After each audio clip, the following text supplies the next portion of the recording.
Hello, this is Lewis Michael. And this is Gabrielle Christensen, your co-host. And welcome to the podcast.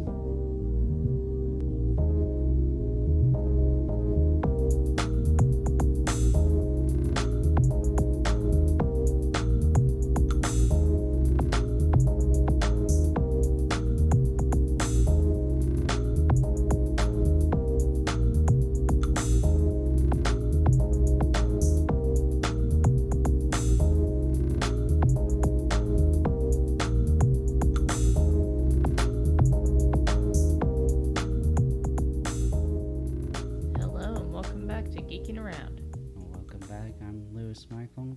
And I'm Gabrielle Christensen, your co-host. Please remember to like, subscribe, follow, leave a comment. Go check out the webcomic. Go check out the t-shirts that we have at our t-shirt store. All the links will be in the description below. Yep, just go and check those out. Random topic. I guess I'm most excited to say, got back into watching anime. I go through cycles in my life where I'll watch a lot of anime. Slow down on anime intake, but this time I was actually like, oh, there's a new series. Don't watch Joran, the Princess of Snow and Blood. It's not. I couldn't. I guess do watch it and tell me why it's great, because I couldn't get into the first episode. I watched it all the way through. It looked really good. Like the animation is wonderful on it. I just couldn't get interested in the story. It was like a mix between, I guess, the pre-industrial Japan with like a steampunk or cyberpunk feel to it. I mean, at one point someone had a lightsaber. Everyone was fighting each other. People were turning into animals. And also skull faces. Is this one of those Sword Online kind of things? No. Isekais? No. Just kind of like an alternate history reimagining kind of thing. But it wasn't an isekai, and I was still kind of confused. The isekai, I'm a spider now, so what? That first episode was more interesting than the first episode of the Joran, Princess of Blood and Snow. In Joran, it makes me sad because it's a very adult anime. Like, there's lots of blood and nudity. You would, in theory, think you could have a pretty good series. I just couldn't like it. And this is supposed to be a very popular one or something? It's just a new one that came out. I mean, it's probably just one of those things that, like, oh, hey, this is a light novel, let's make it into an anime. Like all those damn isekais. It's like, it's a light novel, so it'd be a popular anime. And then people just eat it up. It is. Although the isekais are getting so, hey, I'm an isekai. Because that's what I'm a spider now, so what? That's what the person keeps saying. They're like, I've been an anime lover my whole life, and now I'm a spider. I'm an isekai, it's fine. I'm like, what? It's not fine.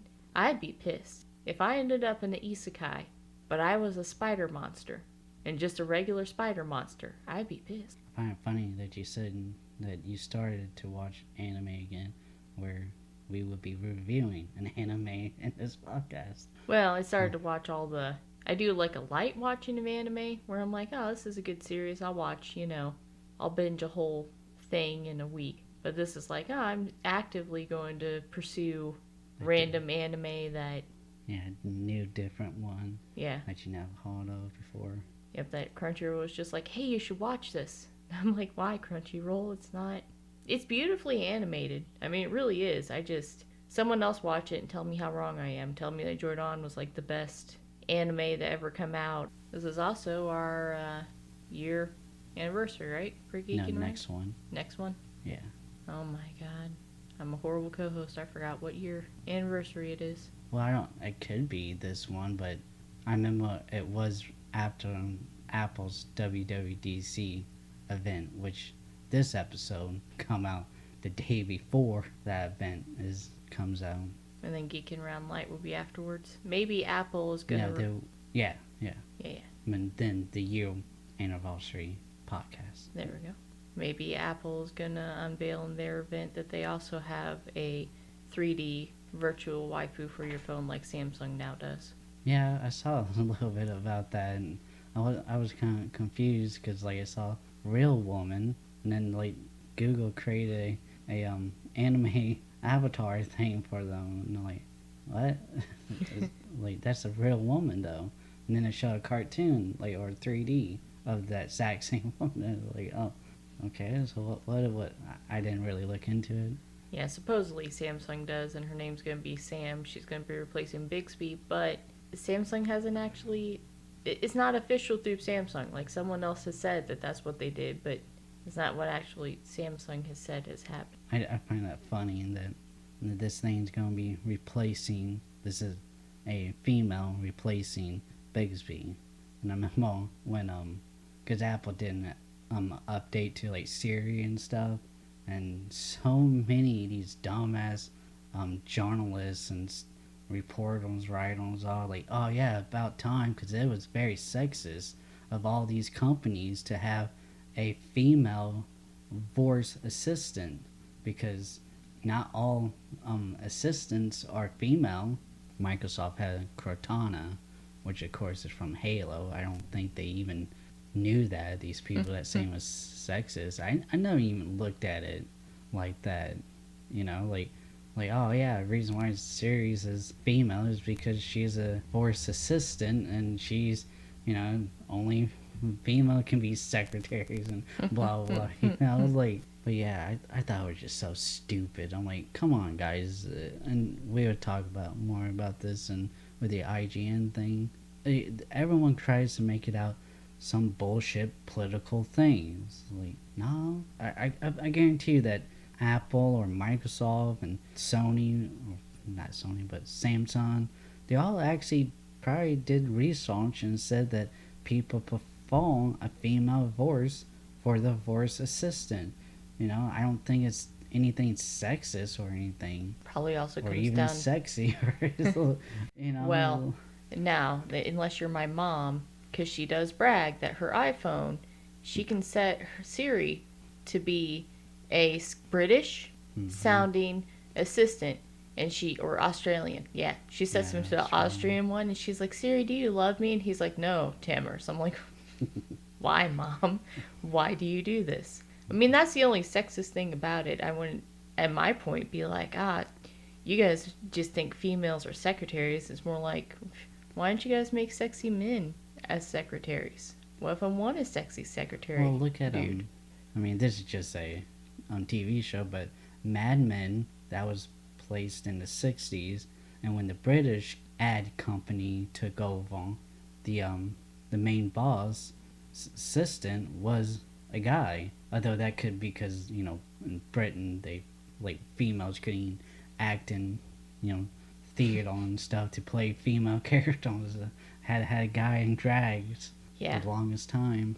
I mean, the longest time too. I mean, it was probably around 60s, and it was about like 2 years ago when they legalized gay marriage and stuff. And not in all of England either. And yeah, probably not. J.K. Rowling's, that's why she's got issues, is because people. But yeah, it was just really stupid. It's more on Apple.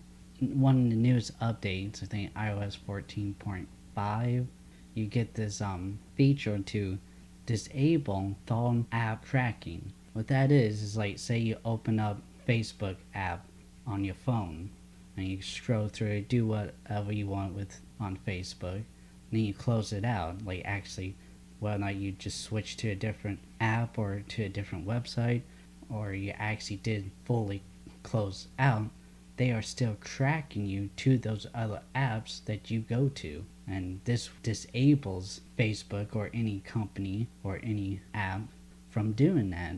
And of course, Facebook has been the most vocal against it. That's why I mentioned Facebook.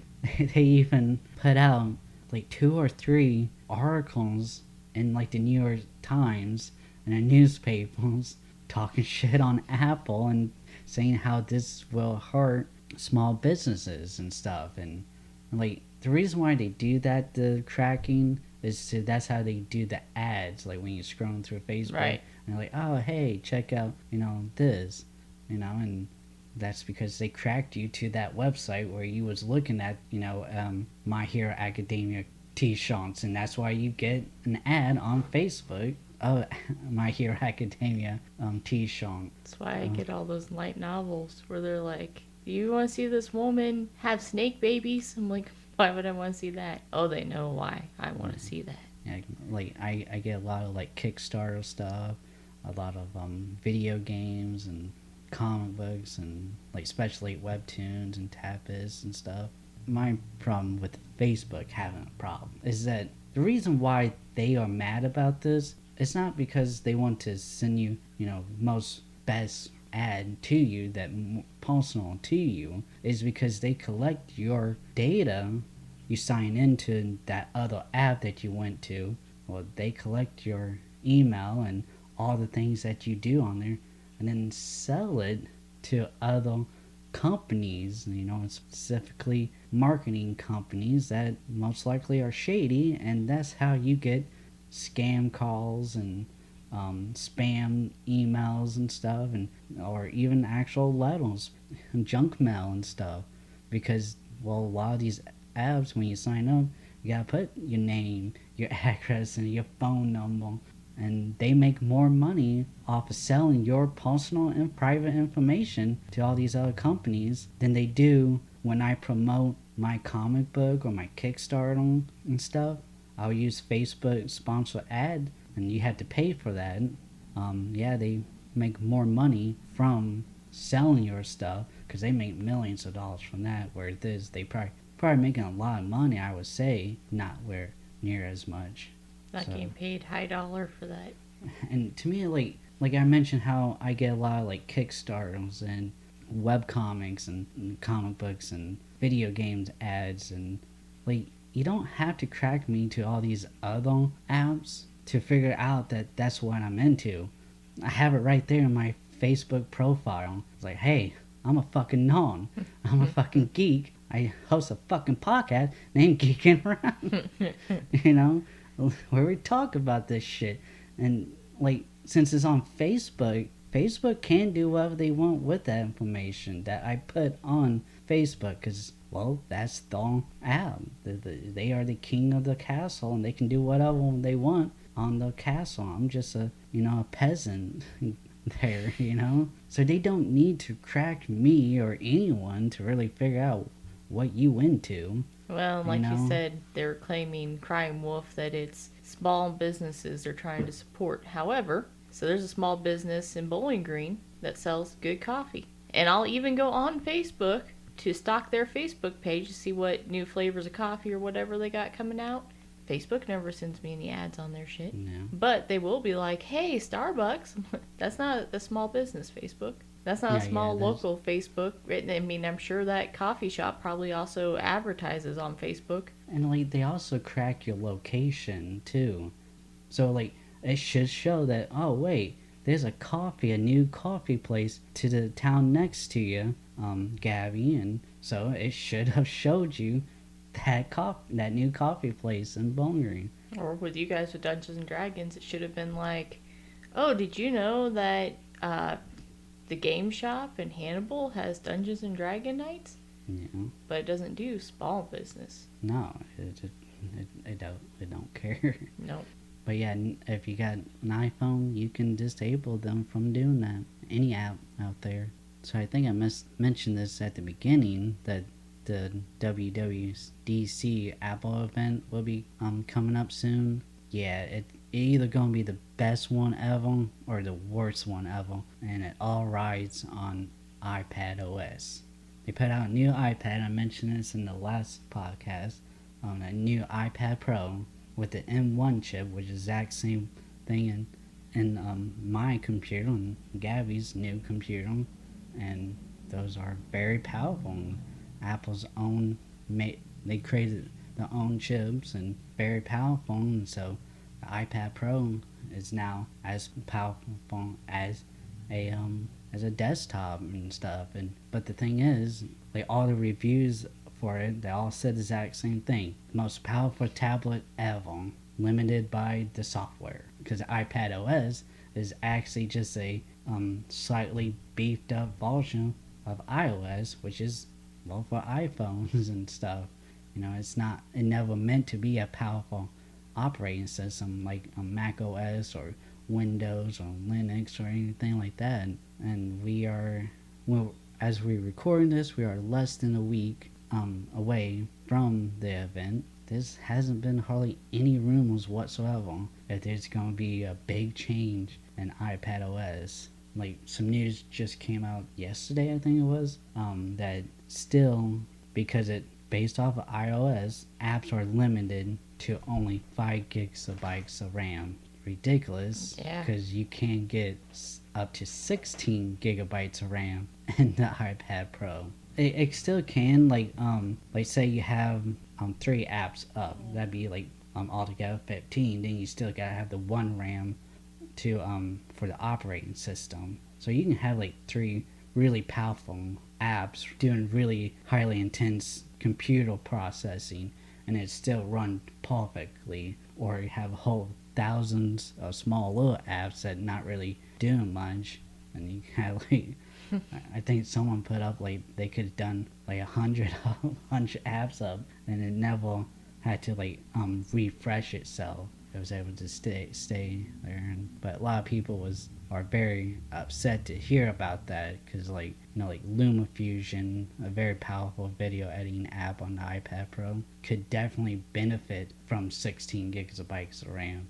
Procreate, a very powerful drawing program, definitely benefit from 16 gigabytes or 8 gigabytes, because you can get just the 8. Yeah, like I said, it's gonna be either the best event ever or the worst. I'm thinking it's gonna be the worst.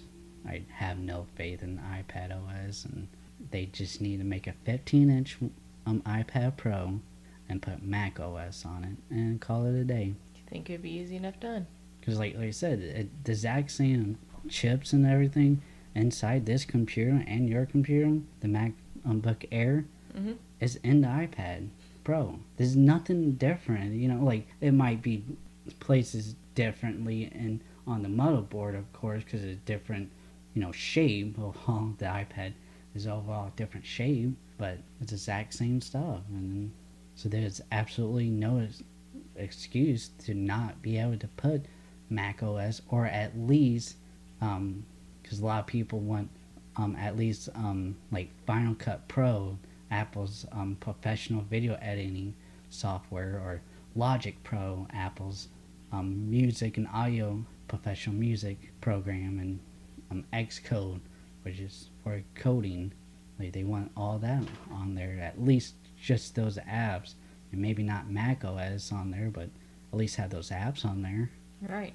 I don't know. I just don't have no faith in it. Well, I guess in a week we'll see. Yeah, how pissed off I am. Well, I guess we come to the main topic of Castlevania, where we will explain what actually went on.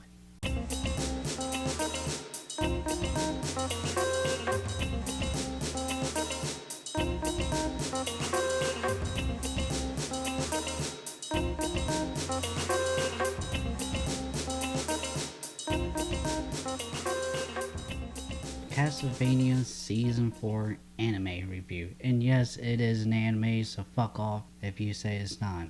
The cost of Dracula continues to spread throughout Slovakia in the 4th and final season of Netflix adaptation of Castlevania. Originally planned as a film in 2007, project lingers in development hell for many years. In 2015, Netflix picked up the project with director Sam Dietz, producer Adi Shankar, and writer Warren Ellis. The animation was done by Federated Studios and Powerhouse Animation Studios, with both studios heavily influenced by the art styles of Mihael Kojima, character designer of Castlevania Symphony of the Night and many others in the game series, as well as the spiritual sequel Bloodstained Ritual of the Night. The animation studios were inspired by the 2D hand-drawn animations of Ninja Scrolls and Vampire Hunter D Bloodlust, among others, with many animators who previously worked on Bloodlust. There you go, fucking anime. One of the greatest fucking animes of all time, and had animators working on this from that one. So, it is an anime. At the beginning of Season 4, we find trevorbelmont Cypher Belnas, living the life Trevor has ever only known, life as a monster hunter. Tired and frustrated from fighting night creatures, the couple discovered a group of cultists apparently hell-bent on bringing Dracula back from hell. After all the fighting and traveling, Trevor and Cypher arrive in Targovista, Dreadful City, where it all began. Meanwhile, Alucard continues to live a lonely life inside the haunted walls of his father's castle. A mysterious horse appears at the castle's front gates with a rider killed by night creatures carrying a note. The note pleaded for the Alucard, because they kept calling the Alucard for some reason, of the castle to be the protector of a nearby village that is being attacked by the hellish monsters. There, the Dampery meets the village head woman, Greta, and the alchemist, Gollum, and your humble servant, Saint Germain. Alucard agrees to allow the village to seek refuge at the castle. In a similar vein as Game of Thrones, Castlevania follows many different characters besides the main three heroes, as also in the same vein as Game of Thrones Dreadful Season 8. Unfortunately, many of these characters' stories at times seem rushed, incomplete, or made no sense whatsoever. The vampire queen Carmelia at the end of Season 2 was made out to become the main antagonist of the series after the death of Master Dracula. However, in Season 3, we see this Queen of Styria become just another side character when she laid out her plans to her sisters. With Season 4, Carmelia's development as a villain was overall two-dimensional. The constant complaining of stupid old men doesn't make one a great antagonist. Please don't do a drinking game where every time Camilla says stupid old men and you drink, because that will kill you, because she says it 5,000 different fucking times. Other characters like Saint Germain development can be compared to Jaime Lannister's character in Season 8 of the HBO series, not to mention his drawn-out flashbacks, which parts should have been in Season 3. Isaac started with a very interesting story and became a fan favorite. However, somewhere between Season 3 and 4, Isaac somehow has a change of heart. Not all hope is lost for Season 4 of Castlevania. Despite the shortcomings of a few bad character development, the three main characters do receive quite satisfying ending, as Trevor and Cypher fight off a raid attack by the vampires Filoni and Raku. Filoni used a transmission mirror to open a portal to Dracula's castle. Reuniting with Alucard, the trio fights against the vampire General Dragon, who has taken over the command of Dracula's army. The heroes discover they are too late as their eyes lay upon the opening to hell with Dracula in clear sight. A creature appears and Trevor is separated from his allies in a final showdown between the last of the Belmont and the old killer himself, Death. In a previous episode of Geeking Around, I mentioned how I felt the animation wasn't as polished as in seasons before it. I'm proud to say I was proven wrong. Each episode in this final season had at least one epic battle, whether it was big or small, with excellent, flawless animation. Ever since I was around 10 years old, Symphony of the Night was one of my favorite games, so naturally, Alucard is my favorite character in the anime series. Seeing Alucard perform many of his special moves from the games in the anime was very nostalgic. Still, there was parts the animators cut corners. However, I feel most people wouldn't even notice them. Overall, despite the lack of some character development and most likely unnoticeable corner cutting animation, Season 4 of Castlevania will not only go down in history as one of Netflix's best originals, but one of the best video games adaptations ever. Confirmed by one of the producers and later by Netflix, a spin-off series in the Castlevania universe is in the works. Personally hope to see adaptation of the games Lament of Innocent, Aria of Sorrows, and of course Symphony of the Night. Yeah, you did bring up a couple of interesting points. Isaac is my favorite character. Like in the first season, I was kind of torn between him and Hector in the first half of the first season, but towards the end, I decided Isaac was best boy. But it was kind of weird how at the end of season 3 into the beginning of season 4, he just had a total change of heart regarding humanity. Yeah, it's like he just started sitting there eating grapes and talking to the one night creature that who used to been like a philosopher and like can talk. Like now he wants to be the good guy. Yeah. I know, like in the original game, Cost of Darkness, which where Hector was the main hero, but he was also like Isaac was the main villain and stuff, and it was very weird to me that he just out of nowhere is like, all right, I don't really feel like conquering anymore. I want to do good. And maybe I just don't know where he's going to go with it, because I do know that he said we can make something more out of the world, and Hector was like, okay, and he seemed all happy and stuff, but I'm like, Isaac, are you gonna you're gonna go kill vampires now? For one, because I guess he'll kill, well, I guess he's getting revenge for Dracula, and then just chill, and anyone disagrees with you, kill. But he was kind of talking like he's gonna take over the world. Yeah. And change it to be more of a hospitable place. So I was happy for him at the end. He seemed like he was trying to live his best life. Hector, on the other hand, remained an idiot, because I didn't. It's one of those things, the female vampire that had Hector enslaved, what was her name? Estelle? Lenore. If you had switched genders and Lenore was a dude and she did that to, the guy had done that to a female character, what Lenore did to Hector, we'd all be calling for her to be like burned alive. The guy to be burned alive, because they pretty much abused the guy and they kept him locked up. And then Hector's like, but no, I really love you. It's like, well, I think it kind of goes back to what Isaac said in like season 1, or I guess no, season 2, because they wasn't in season 1. Season 2, like he just a lost puppy that he doesn't know where to go or something like that. Yeah. You know, like he's a child, he's just a puppy. He doesn't know any better or something like that. And I think that's where he just very naive, and this part of his personality, I guess.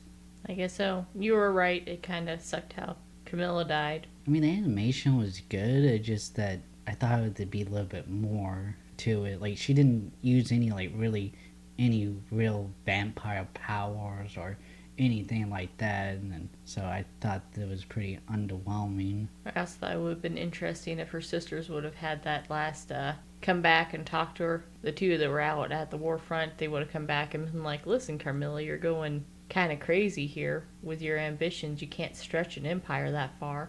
Because that was a good way to unravel a villain's plan from a logistical standpoint, to be like, you can't continue to spread your troops that thin, and you can't take over countries like that. You had to build your infantry first and stuff. That was an interesting point, and then that just kind of it's all kind of null and void by the end. But yeah, I think part of the problem is that Warren Ellis, he been accused of a lot of sexual harassment and stuff, and he was, like I said, was one of the main cradles of this series, so I think that they kind of ended it a little too soon. But yeah, I think Camilla should have been more the actual villain. In like season 5, we get to like Death as the main villain and stuff. Yeah. So I did like the Larnie being Death. I like that personality for Death to have. That was a different kind of personality.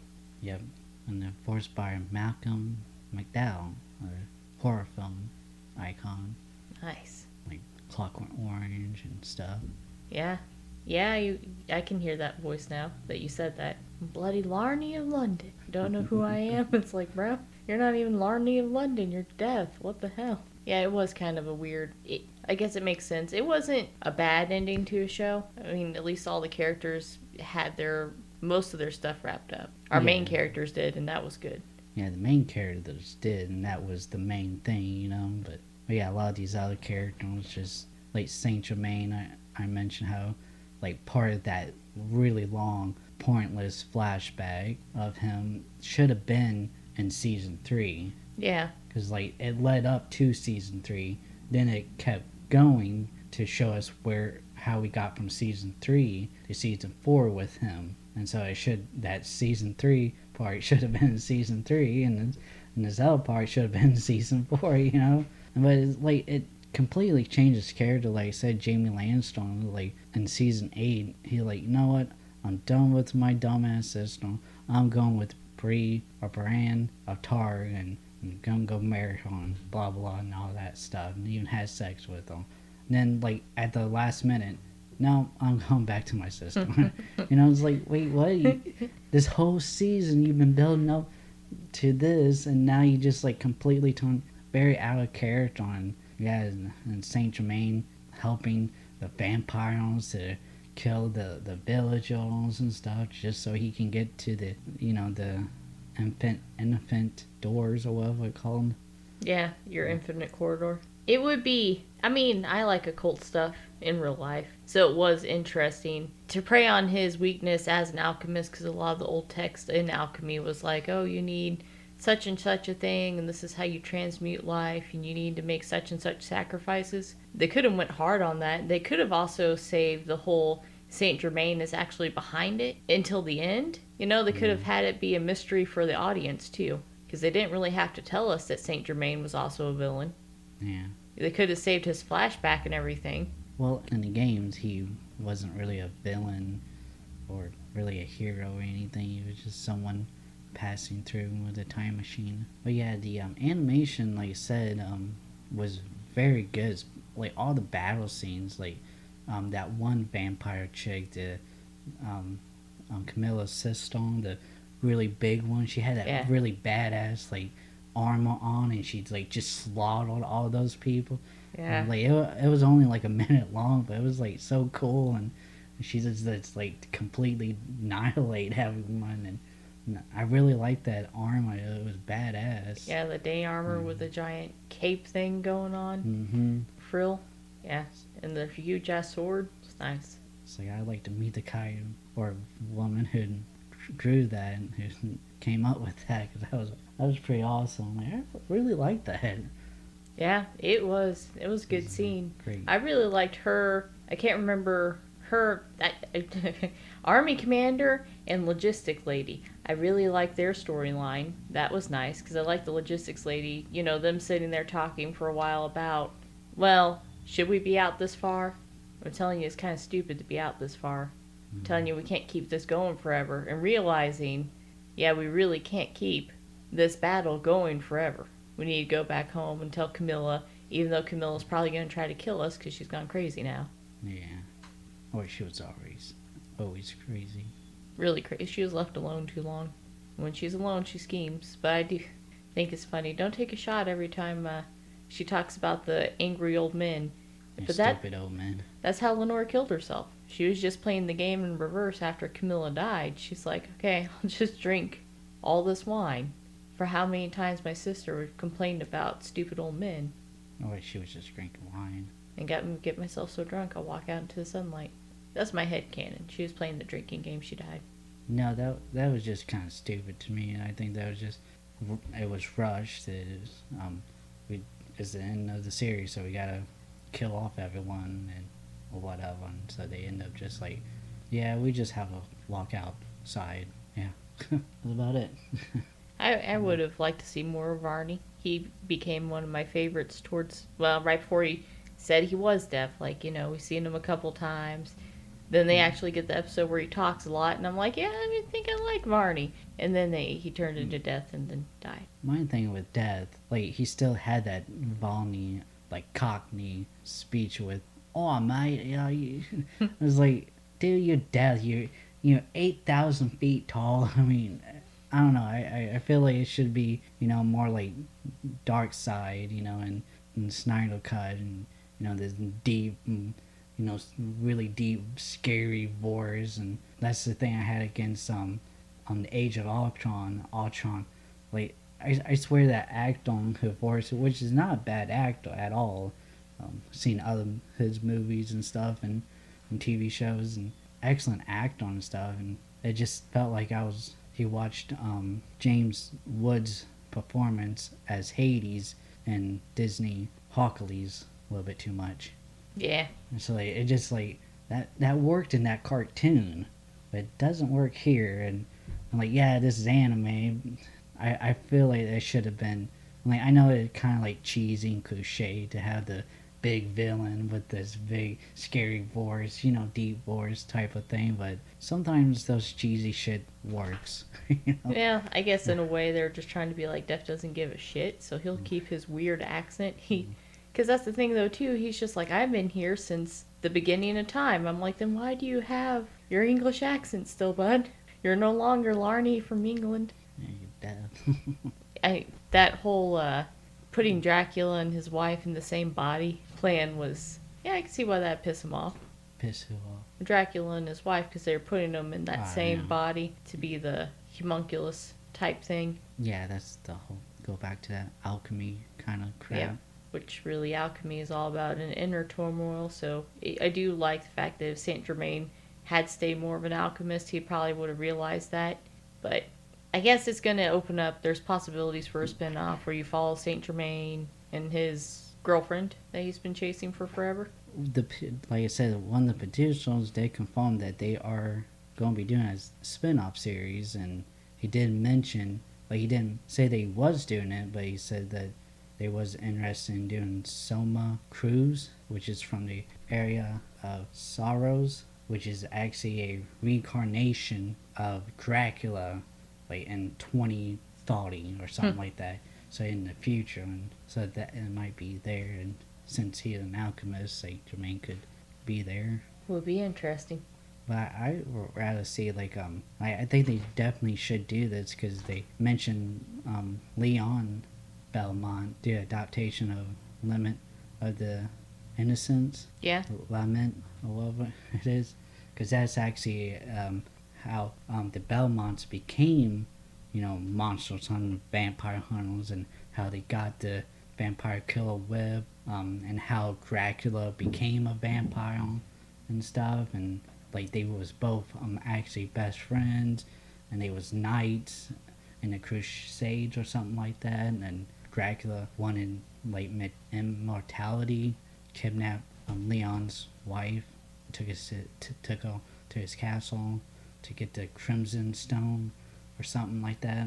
So that'd be a great prequel to the series and stuff that show it where it all kind of begins. And of course you got Symphony of the Night, so that'd be pretty much all about Alucard, because he was the main character of that.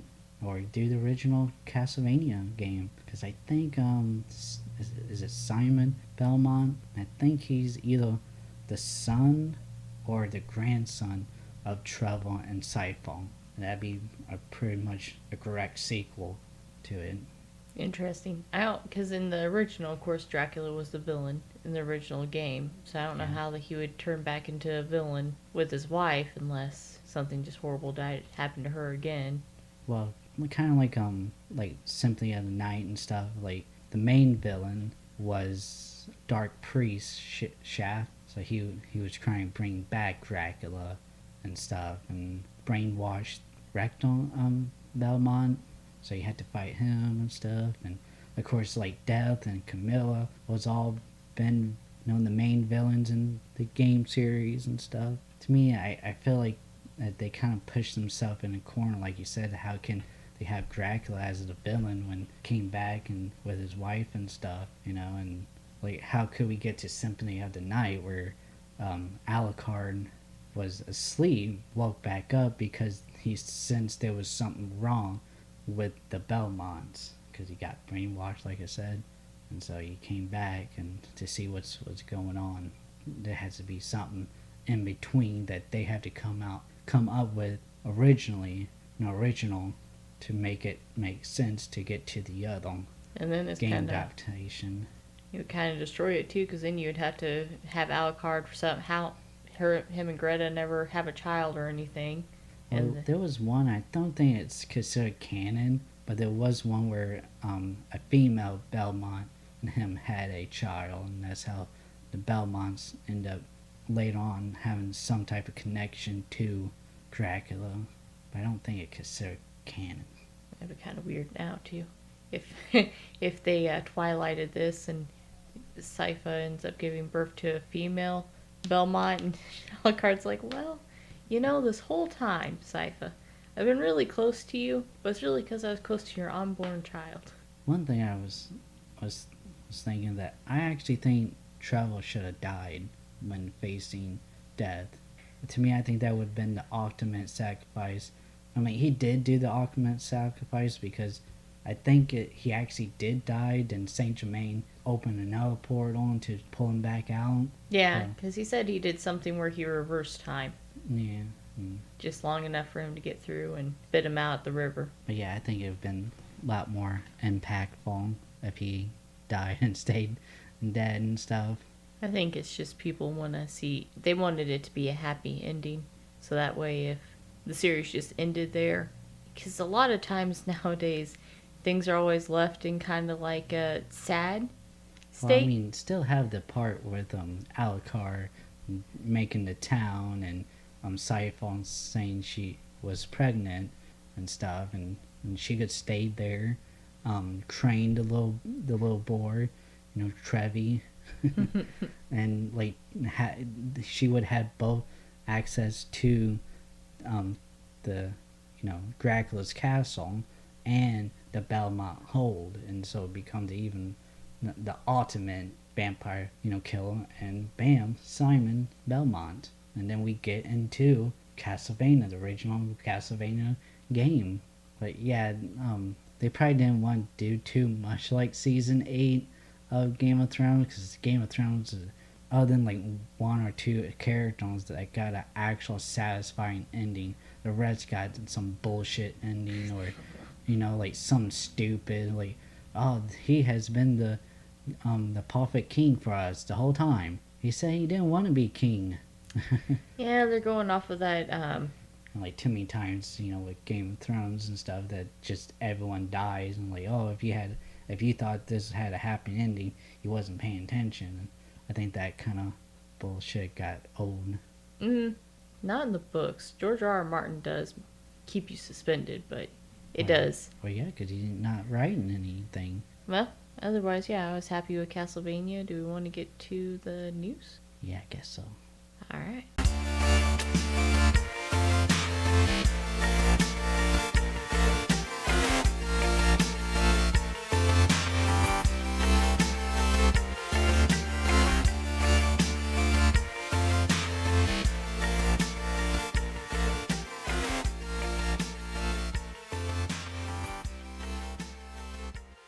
Alright, in this episode of the news, we're going to start off with talking about some news coming from Star Wars. Rangers of the New Republic is not currently in active development, although it hasn't been officially canceled. The rumors is reason why is because Jon Favreau does not want to do the series, because this was supposed to be a Disney Plus series. Follows Cara Dune, Gina Carano's character, and apparently he supposedly told Disney, no Gina, no show. It just might stay paused forever. There was, again, these are just all rumors. I mean, that is correct, that it's not in an active development, but the rumors is that Disney is trying to get it back, but after you get, how Disney, or really Lucasfilm, created a home and stuff, and all the problems with supposedly what the room was saying, Kathleen Kennedy is causing all the problems, and all the problems she continued to cause and stuff. Gina doesn't want to come back to such a hostile place, which I don't really blame him. Dave Filoni was promoted last year, apparently, to executive creative director, but Disney did not update his title until last week on their website, which says a lot about the company that they didn't bother to even publicly announce that to the audiences and the fans. I mean, they have to know that he's a fan favorite. He is the golden boy of Disney. Well, I mean, as I said before in previous podcasts and stuff, Disney just seems like they don't really look too much into the properties they own. They just let that particular, CEO do whatever the hell they want, and then what does Disney care? They making money elsewhere, they're making money from Disneyland, making money from Disney Plus, making money from Pixar, making money, from Marvel. Why would they care from one property? Yeah, especially since Star Wars Land in Disney World does do well and stuff, so they just probably think, yeah. Well, not anymore because of the pandemic and stuff. Apparently it's starting to open back up to adults, so adults are going into day drink. But yeah, that's really great that Dave Filoni has been promoted to executive creative director. That means he is over all creative stuff at Lucasfilm, comic books, video games, animation, the movies and TV shows, everything. And I think this is the best position for him. I know a lot of people saying he should be, the CEO or president of Lucasfilm, but the problem with that's all has to do with the business side. Yeah. Like the suit and tie, briefcase kind of thing. I don't see Dave Filoni being that type of guy. If like Neville Studios or Geeking Around became that big where we had whole, company, like an actual studio and stuff, and like I wouldn't want to really be the CEO, I want to be there on the production floor working with artists and stuff. Right, overseeing directly the development of things. It's like Stan Lee back in the 70s, he became the president of Marvel Comics, but he stepped down because like I never got to create. So I couldn't. He's like I had to sign these boring paperwork and stuff all the time and go into those boring meetings and stuff. And he's like, yeah, I had meetings, but they was creative meetings, He's like, I never got to create. So he stepped down and found someone that he thought was the best for that position because he felt that he himself wasn't. Speaking of best decisions, Abrams was doing an interview with Adam Chitwood for the 10th anniversary of the film Super 8, and in it Chitwood was asking Abrams kind of what he thought about the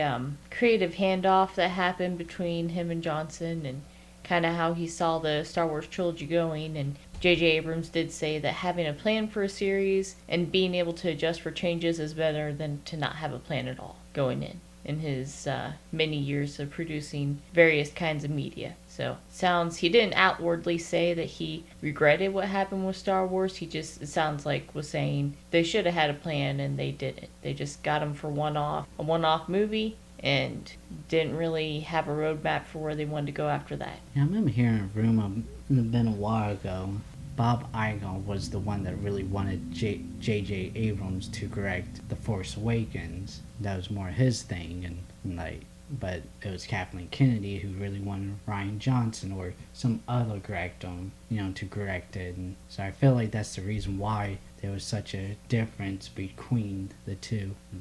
Because Bob Iger was pretty heavily involved with The Force Awakens and what lead up to The Force Awakens, and after that, kind of not been involved. And that's when Kathleen Kennedy became very involved, and that's when everything went downhill. But yeah, Kathleen Kennedy said that, and she did say this, that there was no source materials and stuff. Like, yeah, there was. Disney did buy George Lucas' original scripts for the sequel trilogy, but y'all chose not to use that. And then all those comic books, all those novels took place after Return of the Jedi and stuff, all been out, they chose not to use it. They chose to go their own route and said, fuck you, George Lucas, we don't want your shit. Yeah, I did hear that George had a whole plan of how he could see the series progressing when he sold the rights to Disney, and they were like, yeah, we're not going to do that. Well, originally they told him that they was going to do that. Yeah. They're like, yeah, we will do this. You will have, told him that he would be able to work with them to help oversee it and everything, and then just turn it back on them. Fuck Disney, fuck Lucasfilm, fuck Kathleen Kennedy. Which, funnily enough, someone who probably would have been a better pick than J.J. Abrams to continue with the third movie, since they already threw him off his game by having a second movie in the middle. Zack Snyder was apparently to produce his own Star Wars movie, but the leaks that were published saying that he was going to produce it might have actually got the project canceled. It's too much kind of buzz, so Zack Snyder has apparently still been working on the project in the background. He's just waiting for Disney to hand him the keys so that he can do his own thing with a Star Wars movie. Is that what you said? Yeah. Oh, I thought you said he was just gonna take it and turn it into just simply a samurai movie. Yeah, that might have been the other subcontext. That's what I got from it, that he still had the sci-fi things to put into a movie, and he was waiting for Disney to give the go-ahead. But it did say that kind of the idea was like the Seven Samurai, which Dave Filoni really likes and uses a lot. And yeah, I think Zack Snyder would be a very interesting director for Star Wars and stuff. Like he got that sci-fi and big budget film background, so I think he would do great at one. Yeah, I think it would do. But I think the whole problem with like Kathleen Kennedy being so involved with the projects and stuff, and he doesn't want studios executives in his movies anymore, and that's why he did the whole Netflix thing. They're like, hey, you want to do a movie? Here's the money. Go do it. He was given the freedom, which I really enjoyed. The HBO? Huh?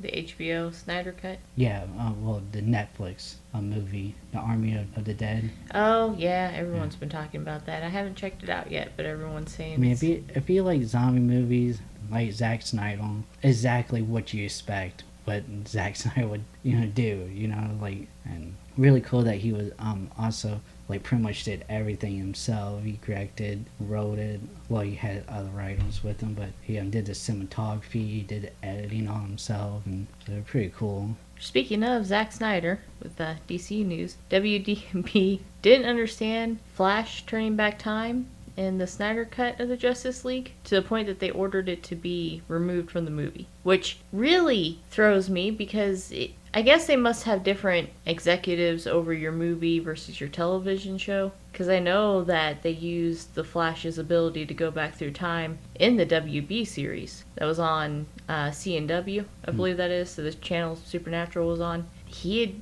had different kinds of timeline crossovers and stuff in that. They are going to do a movie, a standalone movie for the Flash that's going to feature heavily the Flashpoint comic book series and stuff and storyline, so that also has time travel in it. It's just and on Batman vs Superman, that one particular scene where he was traveling from the future back to the present. A lot of people didn't understand that either. I'm like, Flashpoint, if you don't read comics, I mean, I'm sorry that you go and watch a comic book movie. Well, or you don't watch the animated series either, because that has a lot to do with time travel. Yeah, there's a Flashpoint animated adaptation of the comic, and like, I'm pretty sure the first season of the CW show had some Flashpoint time travel shenanigans going on within that first season, so I just... It just proves that the WB just didn't understand what they had, And then Again, they're pretty... business men and women, just that's all they care. They just businessmen. They don't really give a shit about, what they actually, the stories or the creative process or anything. Well, you can see that with them recasting because even though they had someone already playing the Flash in the TV series, they still felt that it was necessary to recast someone for the movie role, which... Well, the movie, a different universe than what the series is. Yeah, they don't do the MCU type of thing where the TV series, like WandaVision and the Falcon and Winter Soldier, are linked to the movies. Yeah, they don't really do that. It's kind of unfortunate, but I guess as Zack Snyder and Stephen Colbert would say, suck it, Warner Brothers. They did the late show with Stephen Colbert in the style of Zack Snyder, so like a whole bunch. It was all dark and slow mo and stuff. Yeah, like the Snyder cut. And Stephen Colbert was like, "Yeah, suck it, Warner Bros." And Zack Snyder like, "Whoa." But yeah, suck it. He's like, I didn't say it, but suck it, Warner Brothers. It's like, well. Yeah, and it showed that in Asia or like just China, that watched by over 120 million people.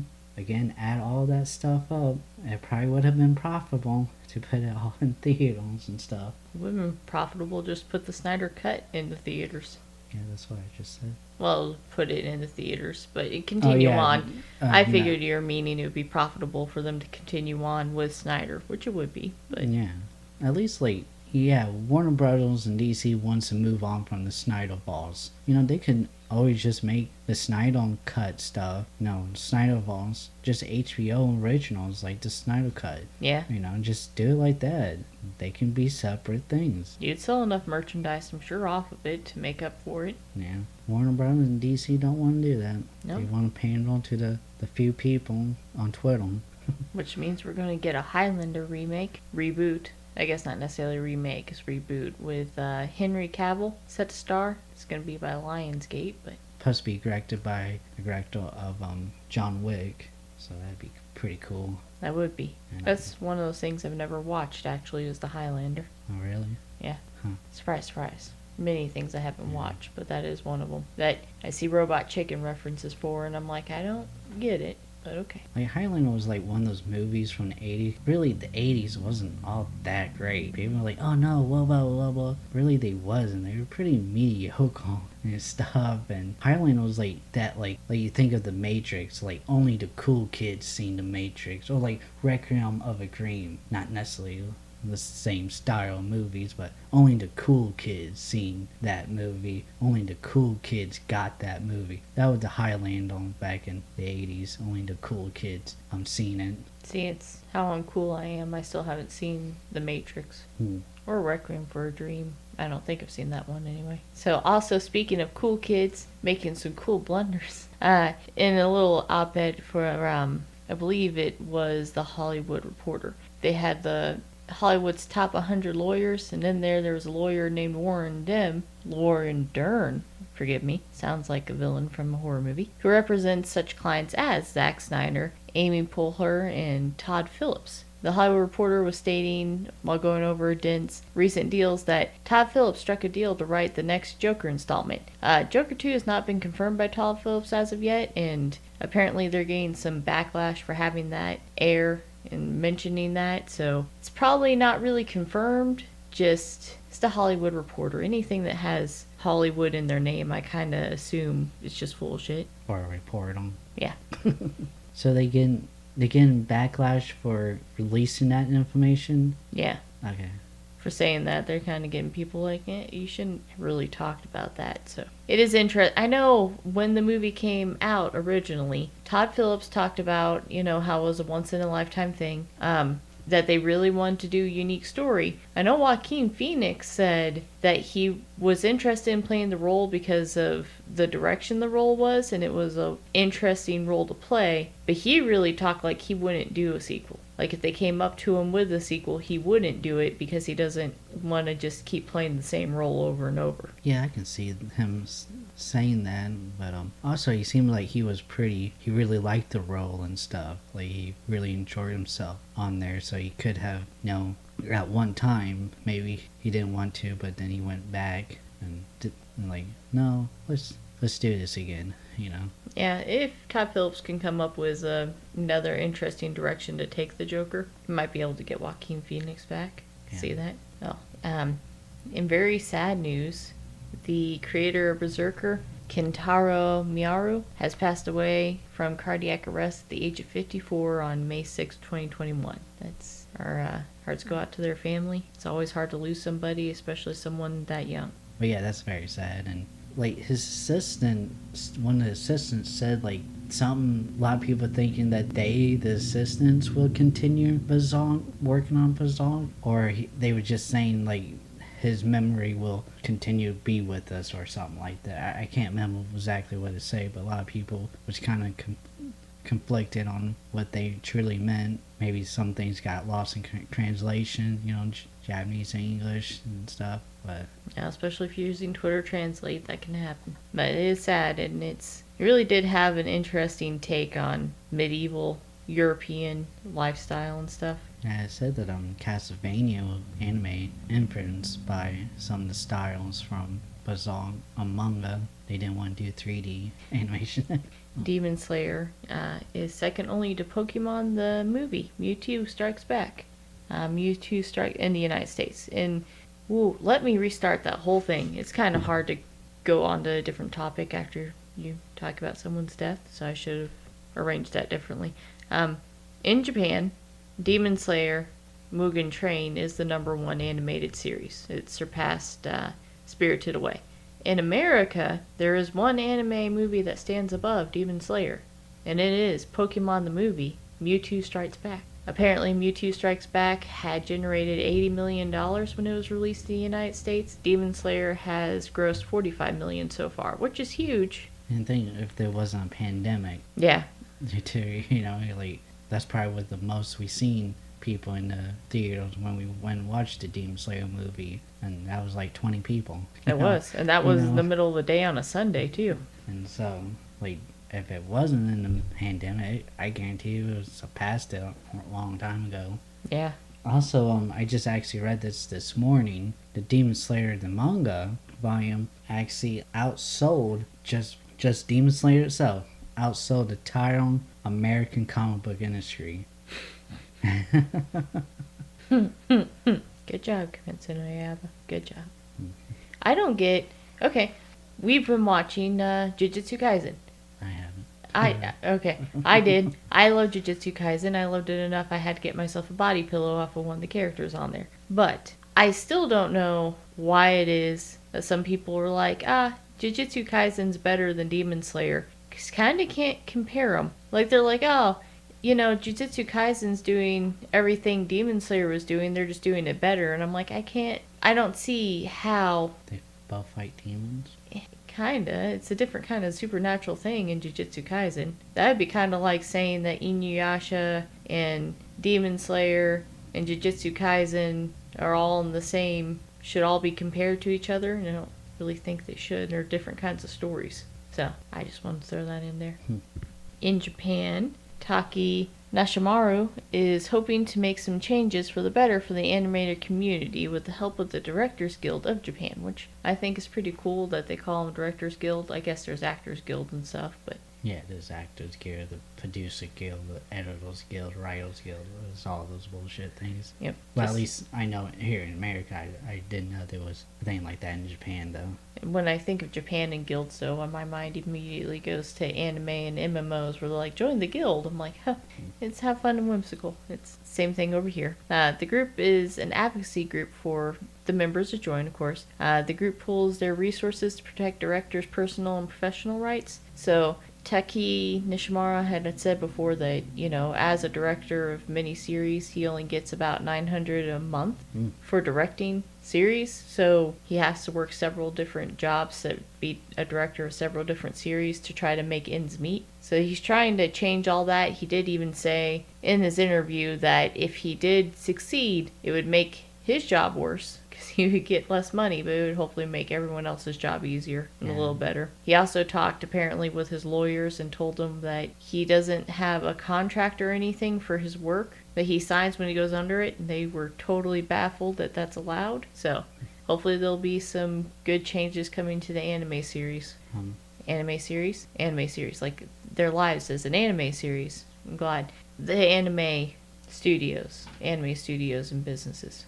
I was listening to podcasts about anime, and they was talking about how, like, the Japanese, like, this, like, the whole business industry of Japan is at the, like Japan, like, technology-wise and stuff, they're, like, 10 years ahead of us, but, like, the business practices and stuff are 10 years behind. So, like, they still stuck in the, well, I guess it's not 10 years ago, but, like, the 80s and 90s style business and stuff, and so they haven't really done, you know, much to protect the rights of cradles and stuff. And kind of goes back to that one YouTube video of that animator who works on Naruto, and she was only getting paid, you know, like $300 a month and stuff. So that's interesting that even the director is not even getting paid that much, like $900. I'm like, God damn, I could make more than you, you know? I could make more than you flipping burgers. That's why everyone thinks Americans are rich, I guess. I guess. Inflation, though. Like, I don't know how although I hear in Japan things are really expensive, so. There was something else I want to talk about that kind of goes with this, about the but the American comic books. I can't remember the guy's name, but he'd be the guy who's gonna be writing the Black Superman movie. Like, he was talking about how even though he's just a journalist from, you know, like the New York Times and stuff, and just done reports and stuff, and that he got treated way better as a writer at Marvel than all the actual comic book creators there, and said that there need to be a change in the comic book industry. I'm like, this is exactly what we all been talking about, and we will talk a little bit more about this in the IGN kind of thing, and that, like, these publishers and like editors and producers and stuff, they keep hiring these like journalists and reporters and bloggers to write these creative things, and then they put in their own politics into it, and they had nothing to do with what they're creating and shit. And he like did like Captain America comic, and he got like only did it for like a year or two at tops, so that's not very good. That's a very short run, and because it didn't do well, and that's probably because he didn't not a comic book artist or a writer. He's a reporter. Just like the anime industry needs to change, the comic book industry needs to change. Yeah, I still stand by. I think it's interesting if you're going to tackle different views to have more people commenting on it or being a part of the creative process. If you're trying to bring about a certain point of view that maybe your average screenwriter wouldn't have firsthand experience of, because don't write about something you don't know about, kind of thing. But that would also, I hate the idea of taking a series and then not making a new series, but we're just going to do Superman. We're not going to do Superman, an alternative universe where there's two Kryptonians that lived, and this guy also comes to Earth with Superman, but we're just going to make another Superman movie again. Instead of making it a new thing, they just have to keep regurgitating the same story and throwing a new politic on it instead of just making, because all pieces of art you could say is political one way or the other, because your politics will bleed through, but they could make a new unique story with a new superhero that they could also introduce into the DC timeline, where they can make more movies with this guy now interacting with Superman. Well, I mean, in DC Comics, there is a black guy who has the same powers as Superman. It's just that his name not Clark Kent. So there is a black Superman in the DC Comics. Actually, there's a few. It's just that for some reason they want Clark Kent to be that, and kind of goes back to like Stan Lee, when I don't know if it was Marvel or Disney, but they wanted the Tom Holland, what would now be Tom Holland's Spider-Man, to be black and gay, but still be Peter Parker. Stan Lee was against it. He's like, no, Peter Parker is straight and white. I mean, he had a love interest with Mary Jade and Gwen Stacy. He's like, there is a black Spider-Man, Miles Morales, and if you want, I can create you one. But they didn't want to do that. They wanted Peter Parker, and like, it doesn't make sense to me when they do that. It's because they want... But that's really off topic of what we was talking about. It goes back to money. It kind of goes back to WB and stuff. That they want money, so they think that if you use the main, that name is what carries the money. It's not... They don't understand that for a comic book property, if you can say this is a DC original character, people will go and see it because they're DC fans. They don't need to say... this is Superman Clark Kent character. They can just say this is a Kryptonian, and people will be like, well, that's interesting, we'll go. They don't understand that you don't have to have that character in particular for people to show up. During E3 2021, which will be coming up here shortly, Halo Infinite is supposed to have a multiplayer function probably being showed to the crowd. We're assuming this because they're in the artwork for the function. They're showing a lot of different skins and characters instead of just Master Chief himself. So they're assuming that means you're going to see multiplayer being presented for Halo Infinite. And Biomutant finally released earlier this week. I didn't know what a Biomutant was. I haven't looked up the video game itself, but it's already had a few issues, and there's been some bugs.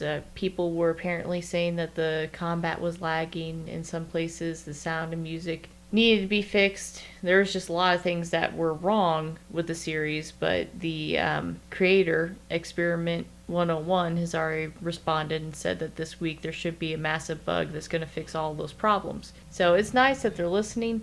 Some people are just troubled by the fact that there are issues anyway. Yeah, well, I mean, I'm sure a lot of it was because of the pandemic, and this is a pretty small developing game studio, so they ain't like Bethesda that still puts out crap or Cyberpunk or Yeah. These guys probably had a pretty good reason why, because they probably didn't have the manpower to do it, and Biomutant, like I haven't played it or really looked into much of it. I just thought like all the post-ons and stuff I saw of it looked pretty awesome. Like I love the main character with the sword, and like he's like a raccoon or something, or a fox. He got an eye patch, and like character design looked pretty badass. It's nice when a publisher actually, because people are giving them crap, but they're responding to all the complaints, and they're also taking advice from the fans, and they're putting that into the game with this bug fix and stuff. This patch are going to release. So Heavy Metal versus the Internet, they have redone their character model for one of their comics for the last 2 issues. I was reading the story.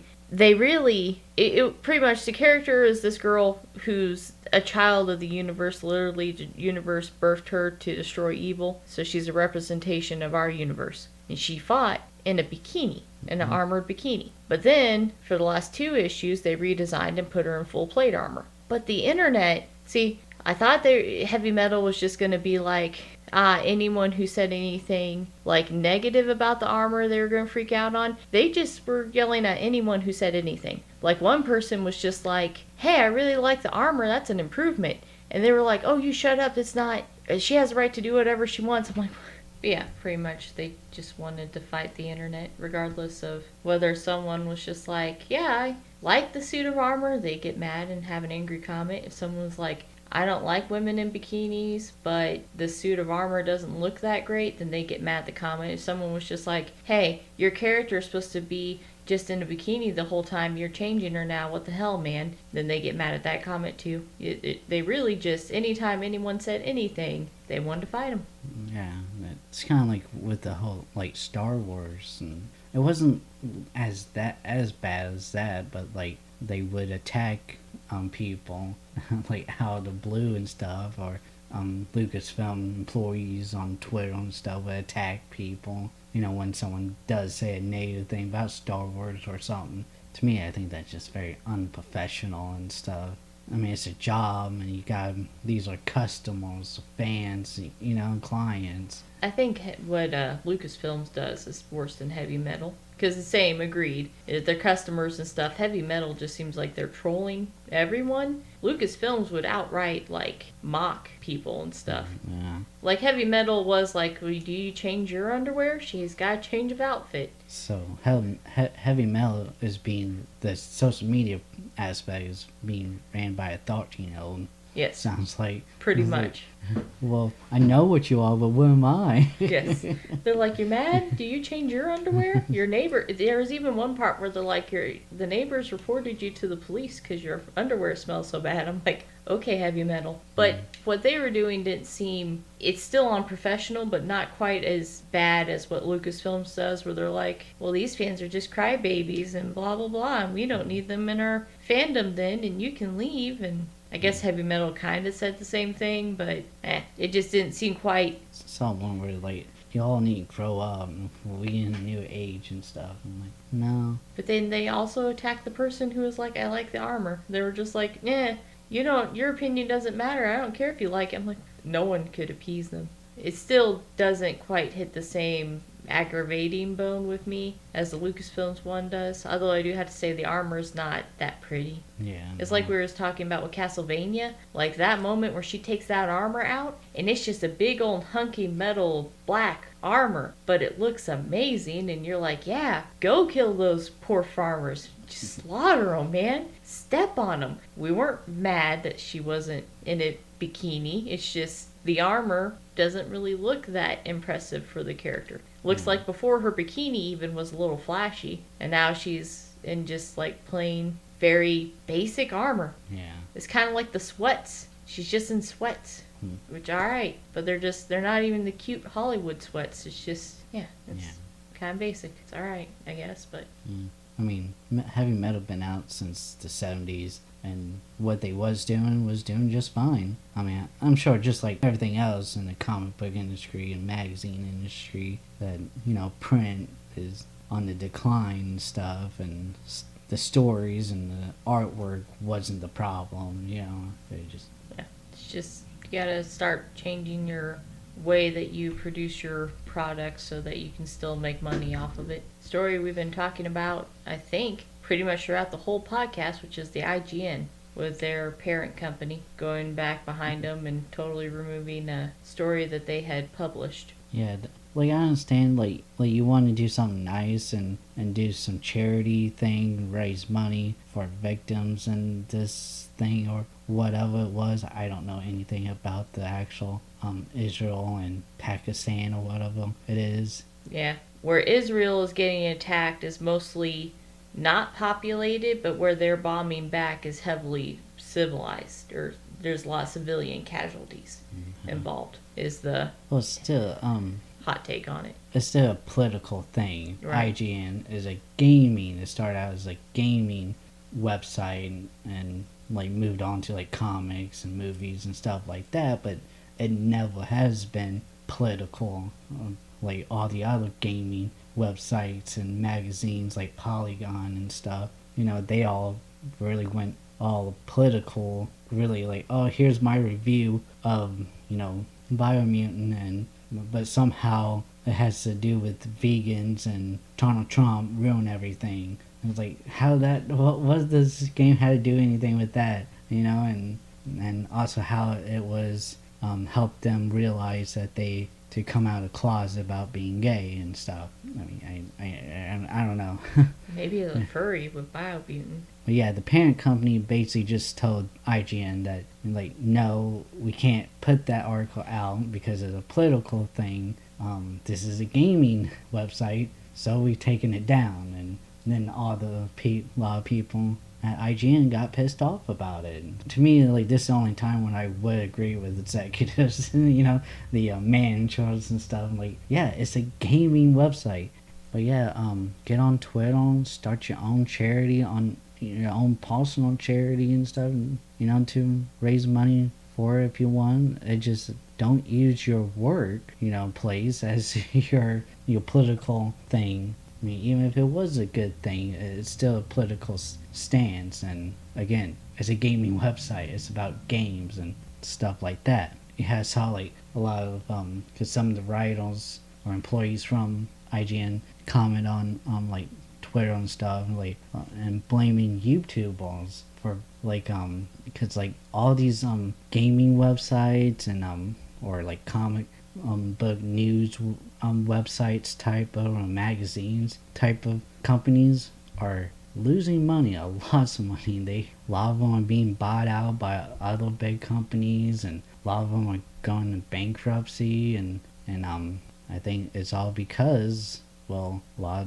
of the YouTubers or podcasts that I watch or listen to are doing a lot better job of reporting and writing reviews than what these people are. And I noticed that I saw some do it last year, but particularly this year, 2021, a lot of these YouTubers are starting their own websites like IGN and stuff, and writing articles, publishing articles every day or every week and stuff. And like one particular saying that they are actually doing quite well, and they not really that big of a YouTube channel, and they said that they was doing quite well. So it kind of goes back to like the whole comic book thing and manga. Like manga's outselling them left and right, and so it's not like people don't want to buy prints or go to these gaming websites. They just don't want to read the bullshit content because it all became political and not about the actual shit they should have been writing in the first place. So look out for Geeking Around the website.